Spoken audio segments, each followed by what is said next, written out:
Si t'es photographe, que tu postes déjà du contenu, mais qu'au final personne ne te contacte, c'est pas forcément que ton contenu est mauvais.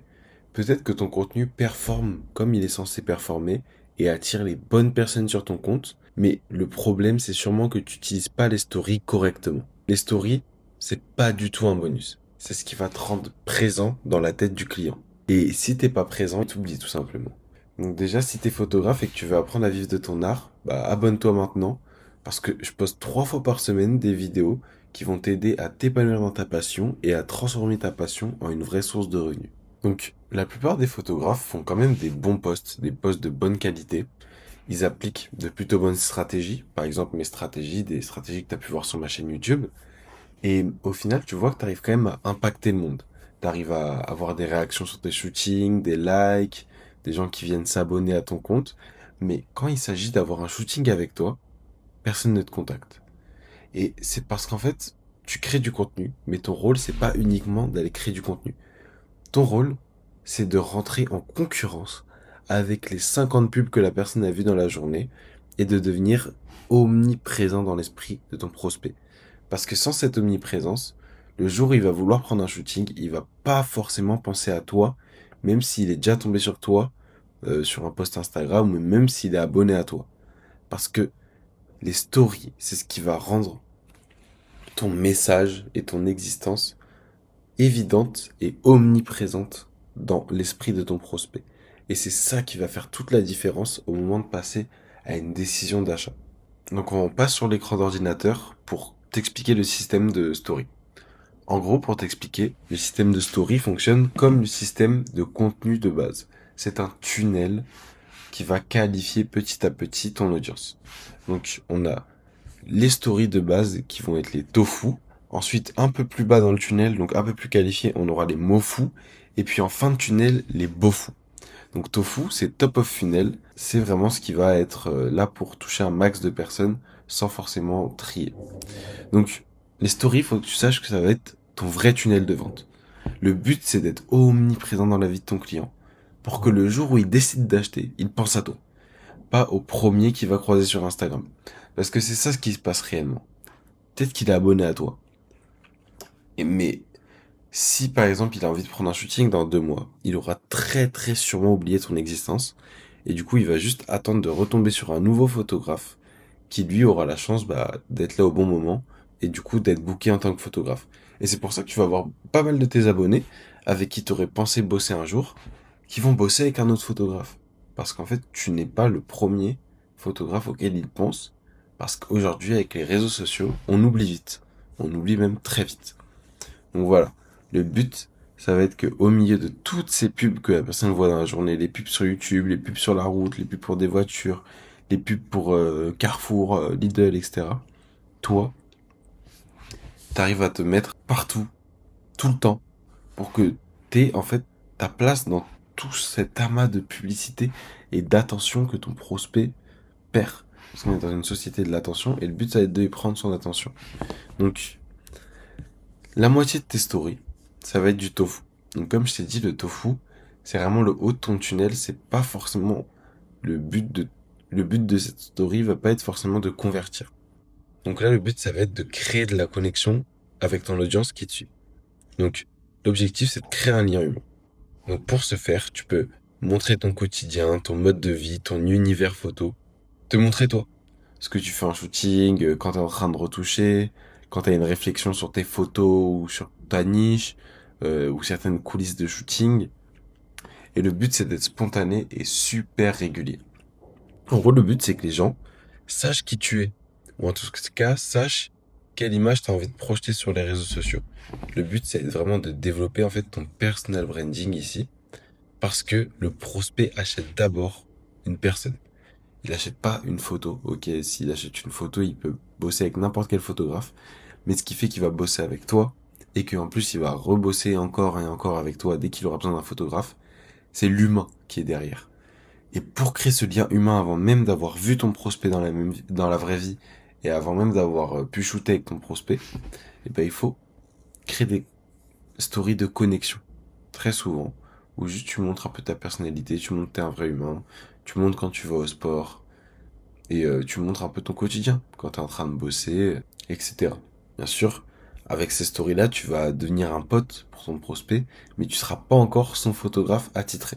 Et du coup, là, le but, ça va être de faire passer le prospect à l'action. Donc l'autre moitié de tes stories, ça va être des stories de conversion et vraiment pour créer l'envie en fait et vendre. Mais le but ça va pas être de vendre en donnant tes tarifs en story et en disant si tu veux un shooting ce week-end, il me reste quelques créneaux, alors réserve-le vite. Non, c'est pas comme ça que ça marche. Là comme ça tu passes vraiment pour un vendeur de tapis et pour un mec qui ment. Parce que tu vois plein de photographes qui disent ah oui il reste que 3 créneaux pour les shootings et au final tu vois pas de shooting du week-end. Donc faut pas mentir, faut créer l'envie et vendre subtilement en fait dans les stories mots et beaux Donc tu vas pouvoir montrer les résultats de tes clients. Donc montrer les avant-après, l'évolution d'un client, montrer des témoignages, que ce soit des témoignages écrits, des témoignages vidéo. Tu vas pouvoir aussi parler de tes offres, donc expliquer quelles sont les promesses derrière tes offres et quelle transformation tu promets à ton avatar client. Comme ça, il va savoir exactement ce que tu fais dans tes stories. Il y aura plus de flou en fait. Il va plus poser de questions sur ce que tu fais exactement, etc. Non, dans tes stories, tu parles directement de ton offre et de tes propositions de valeur. Et tu vas pouvoir aussi faire des mini-études de cas. Donc tu prends ton tel, mais vraiment tout en restant super fluide. Et le but c'est de rester le plus humain possible. Et là, tu peux par exemple montrer ton écran d'ordinateur en filmant avec ton téléphone. Tu dis alors regardez, voilà où il en était, Jean-Marc, il y a 3 semaines. Donc il n'avait pas encore de clients avec son offre parce qu'il avait une mauvaise image sur les réseaux. Et maintenant qu'on a fait un shooting, tac, tac, tac. Le but c'est de vraiment montrer que tes shootings c'est pas que des photos, c'est de la transformation. Et aussi, une fois de temps en temps, tu pourras placer ce qu'on appelle des call to action. Donc les call to action, c'est ce qui va faire passer ton prospect à l'action.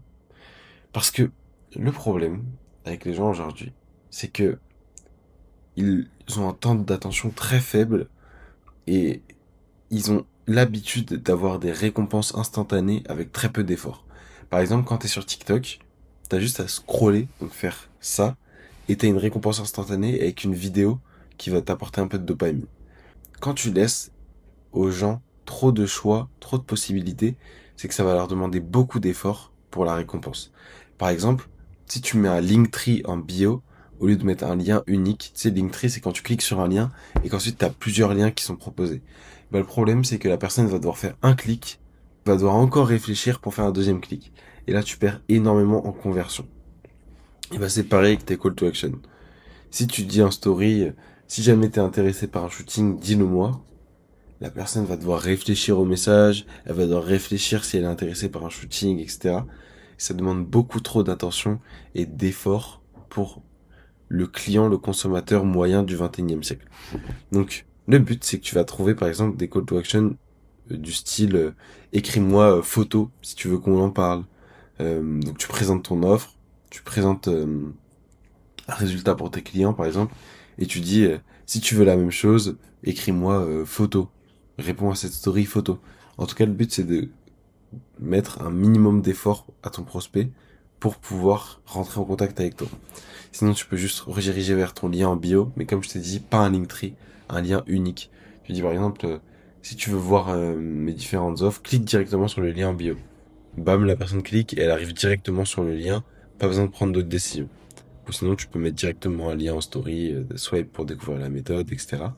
Et le but, c'est que chaque story va te rapprocher d'une signature. Donc, les stories tofu vont te rapprocher d'une signature parce que la personne aura envie et envisagera le fait de bosser avec toi un jour parce qu'elle sait qui tu es, elle connaît ta personnalité. Et les mofu bofu vont, au-delà de faire considérer cette possibilité à la personne, elles vont convaincre la personne en fait. C'est là où tu vas pouvoir réellement prouver à la personne que t'es la bonne personne pour bosser avec elle. Maintenant, tu vas te dire à quelle fréquence je dois poster des stories. Alors, je suis assez extrême là-dessus et c'est quelque chose que même moi j'ai eu beaucoup de mal à faire à l'époque, mais maintenant j'arrive vraiment bien. C'est de poster tous les jours. Pourquoi tous les jours? Parce que comme je t'ai dit, le but ça va être de t'intégrer dans cet amas d'attention pour ton prospect. Au niveau des réels, au niveau des posts, tu peux te permettre de poster par exemple 4-5 fois par semaine, Mais par contre, au niveau des stories, c'est important d'être là tous les jours pour que tu ne sortes jamais de la tête de ton prospect. Alors je sais, c'est assez extrême, mais du coup, pour ça, tu vas pouvoir, par exemple, maximiser les stories tofu, donc en faisant à peu près la moitié de tes stories en tofu, pour que tu aies très peu d'efforts à faire et pour que tu aies juste à montrer un peu ta vie, montrer un peu ton quotidien ou prendre la parole de manière super basique. Et aussi, au niveau de toutes tes stories, t'es pas obligé d'aller les travailler 4 heures sur Canva. Tu peux juste prendre les outils de base d'Instagram et ça va te permettre de faire des stories qui convertissent bien et qui paraissent super naturelles. Donc vraiment, n'y prends pas trop de temps. Mais par contre, t'es obligé de poster tous les jours. C'est pas une question. Genre, c'est vraiment obligé. Parce que sinon, tu perds beaucoup trop en conversion. Et par rapport au temps que ça te prend de faire une story, en fait, ça serait trop bête de ne pas investir ce petit temps pour autant de résultats. Par contre, faut bien que tu te gardes en tête que les stories, c'est des résultats d'effets cumulés. Tu n'auras pas des résultats dans 3 à 4 jours avec les stories, mais petit à petit, si tu fais des stories tous les jours, pendant 1 semaine, 2 semaines, 3 semaines, en fait, tu vas réussir à alimenter une base de prospects qui, dès qu'ils auront envie de bosser avec un photographe, te demanderont directement à toi. Donc, c'est pour ça que tu dois créer du contenu qui va te ramener un flux de prospects intéressés par la photographie et par ton type de photographie. Et ensuite, les prospects que tu auras dans ta cuisine, bah, c'est là où tu vas devoir en fait les maintenir au chaud. Et pour les maintenir au chaud, tu vas devoir les passer au micro-ondes, mais c'est juste le programme qui maintient au chaud. Et c'est là où en fait tu vas juste faire passer tes prospects dans les stories, et dès qu'à un moment ils seront prêts de leur côté, et ben ils seront déjà chauds, et du coup ils vont directement bosser avec toi. Alors que si tu les avais pris comme abonnés et qu'ensuite tu les avais laissés comme ça, et ben le plat il serait refroidi et il aurait plus cette même saveur et il aurait plus cette même instantanéité dans sa prise de décision. Donc c'est super important de maintenir tes prospects au chaud avec tes différentes stories qui sont des stories tofu, mofu, bofu. Donc des stories que tu vas poster tous les jours. D'ailleurs, si t'en es là dans la vidéo, c'est que t'es prêt à donner beaucoup de ton temps pour réussir à transformer ta passion en source de revenus. Et je sais ce que c'est. Ça a été mon cas il y a quelques années. Et j'ai créé une méthode qui s'appelle la méthode Capture, qui est une méthode en 6 étapes qui va te permettre d'aller toi aussi générer des revenus avec ta passion dans les prochains mois, sans quitter ton job actuel et surtout sans trahir ton âme de créatif. Donc si tu veux découvrir ce que c'est la méthode Capture, j'ai tourné une vidéo qui dure 10 minutes, qui va t'expliquer exactement step by step comment tu vas pouvoir l'implémenter dans ta vie. Elle est au premier lien dans la description, elle est 100% gratuite. Donc je t'invite à aller cliquer dessus, rends-toi ce service, elle va vraiment changer ta vie. Rends-toi ce service. Maintenant, pour conclure, je tiens vraiment à dire que ce qu'il faut que tu retiennes, c'est que si tu veux devenir photographe pro, il faut que tu sois visible comme un pro. Dans tous les domaines, dès que tu vois que quelqu'un est pro, c'est quelqu'un qui va pas laisser de chance en fait au hasard. Quand tu vois les grandes marques comme Coca-Cola, tu vois bien qu'ils font des pubs tout le temps, alors que pourtant ils sont déjà au sommet de la notoriété et au sommet de l'intention d'achat des prospects, et pourtant ils font des pubs tous les ans. Tous les ans, tu vois leur même pub à Noël, leur même pub pour l'été, leur même pub pour les compétitions sportives. Et en fait, tous les professionnels, tu vois que ils ne laissent pas le choix aux prospects de les oublier. Parce qu'ils restent constamment dans l'attention du prospect. Et ça fait que le prospect n'a juste pas la possibilité de les oublier. Et bah, de ton côté, tu vas devoir apporter de la valeur en story, montrer qui tu es, montrer ce que tu fais, comment tu travailles, constamment, pour que le jour où ton prospect bossera avec un photographe, bah, il bossera avec toi. Parce que sinon, il bossera sûrement avec le voisin, juste parce que toi, tu n'as pas fait l'effort de passer 15-20 minutes par jour à créer des stories. Donc vraiment, fais cet effort, crée des stories, essaye de garder tes prospects au chaud. Comme ça, tu vas voir que d'ici quelques semaines à quelques mois, ton activité va, comme par magie, exploser. Parce que tous ces prospects qu'avant tu laissais disparaître, ils vont rester dans ton tunnel, ils vont rester chauds. Donc si cette vidéo t'a aidé et tu sens qu'elle va pouvoir te faire passer à un prochain step dans ta photographie, n'hésite pas à liker, à t'abonner. Et sur ce, on se dit à la prochaine dans une autre vidéo pour t'aider à t'épanouir dans ta passion.